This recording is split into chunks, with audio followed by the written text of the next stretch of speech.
Ladies and gentlemen, today we are going to work on what I think you need to do in order to get full credit for writing a sentence. Are you ready? Yes. Okay, so we are going to title our page, Writing a Sentence.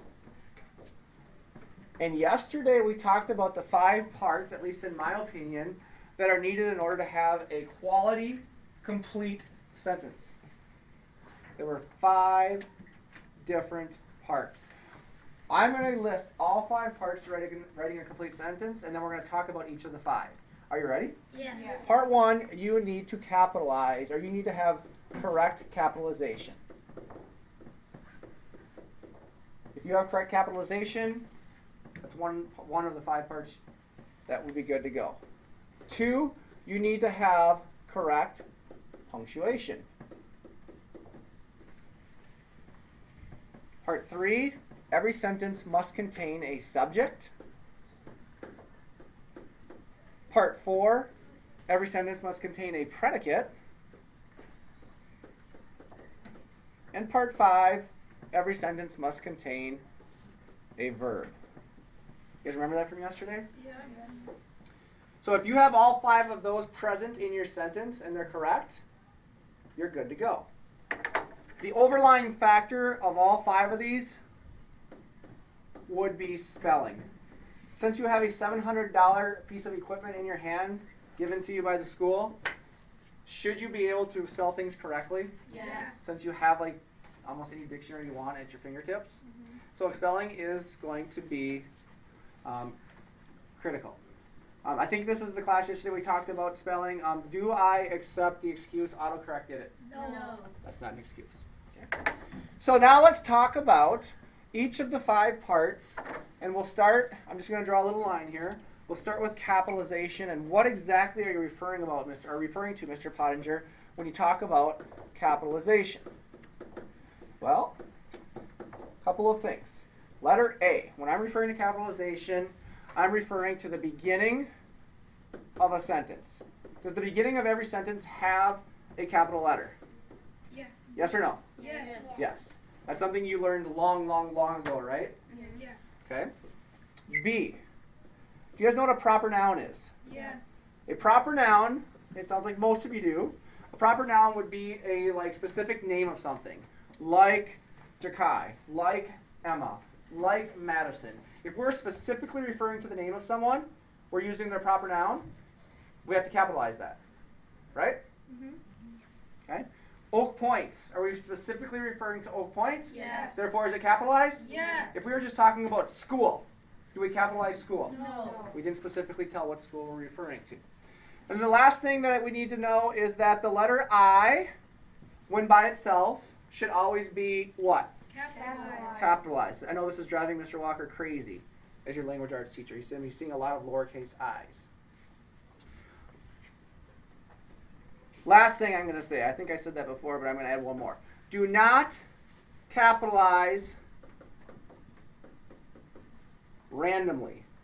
Another thing that I think Mr. Walker said he's seeing in your writing is you're just capitalizing random words for no reason at all. Do not capitalize randomly. Only things that need to be capitalized should be capitalized. So that is number 1, capitalization. Number 2, we're going to move on to punctuation. Okay, so we talked about the second part of a quality sentence would be punctuation. And what do I mean by punctuation?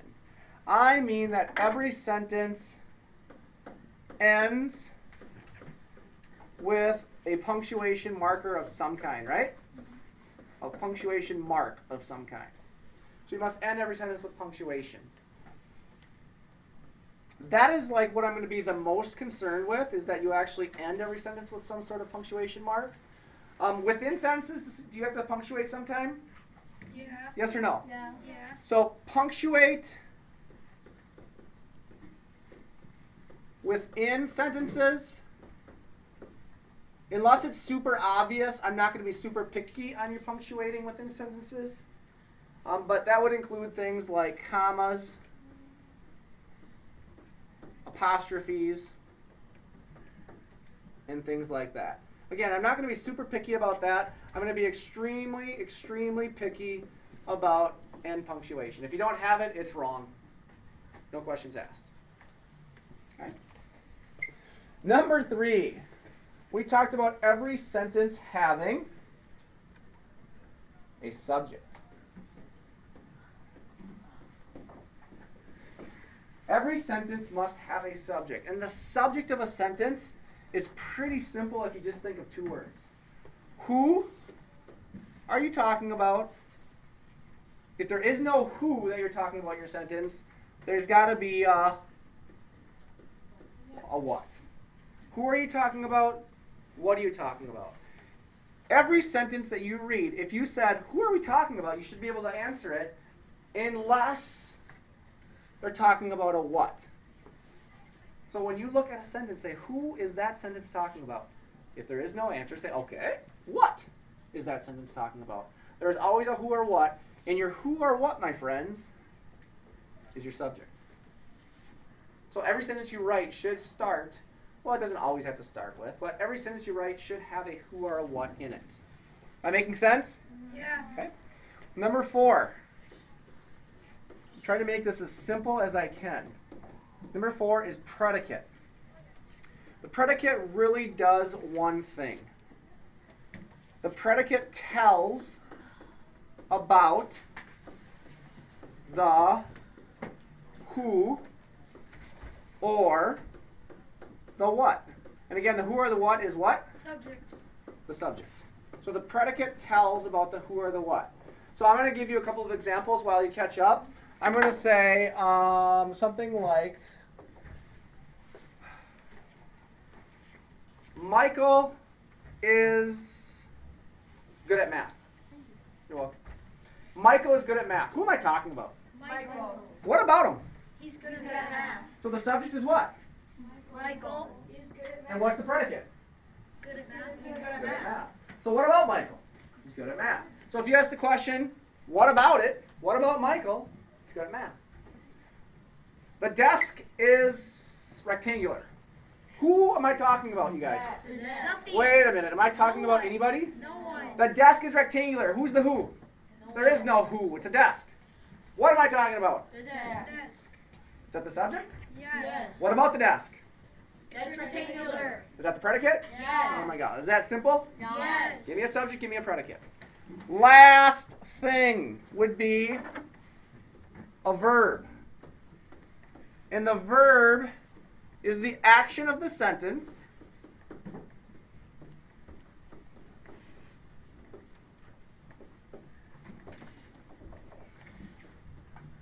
and I'm going to say it usually starts the predicate.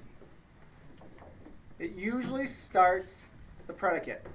Michael is good at math. Who am I talking about? Michael. Is good at math is the predicate. Is good at math. Is the verb. Is not really, doesn't really seem like an action to me, does it? No. But it's a state of being verb. It actually is the action. We're talking about Michael. What about Michael? Michael is. He is. Michael is. Is what? Good at math. Michael runs fast. Who am I talking about? Michael. What does Michael do? Run fast.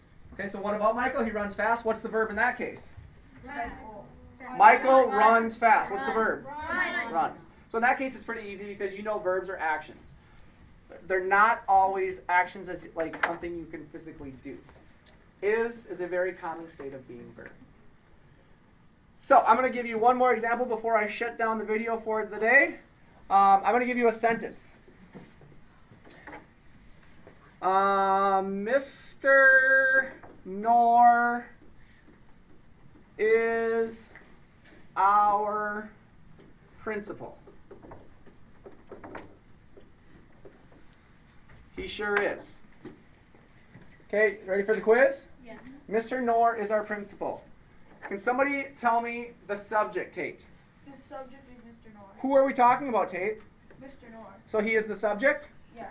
So I am going to, and I would suggest you do the same thing. I'm going to box Mr. Nor. I'm going to draw an arrow and label it the subject. What's the predicate, Annabelle? What's the predicate? Is our principal. So where you have the subject, Mr. Knorr, and we say, okay, what about Mr. Knorr? And what about Mr. Knorr, Annabelle? He is our principal. Is our principal. So Mr. Knorr, subject, predicate, what about him? Is our principal. What is the verb? Remember, the verb usually starts the predicate. Sometimes it's an action, sometimes it's just the state of being. Jocelyn, what's the verb? Is. That is our verb.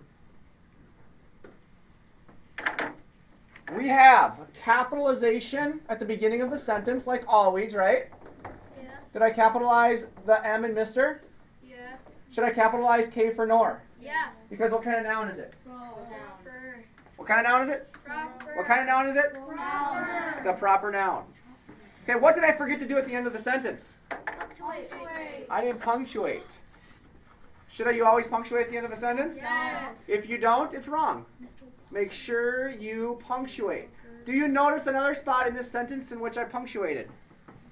Yeah, at the beginning, Mr. Mr. Nor is an abbreviation, so I need to punctuate that. That is something I would expect you to know. I think by 6th grade you should know that if you're going to write a Mr. or a Mrs. or anything with a title that's abbreviated, it should be punctuated.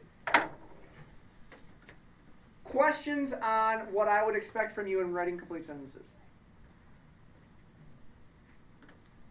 Yes? So if we forget any of these in our sentence, it's wrong. Correct. If you don't have a subject, a predicate, a verb, capitalization, or punctuation,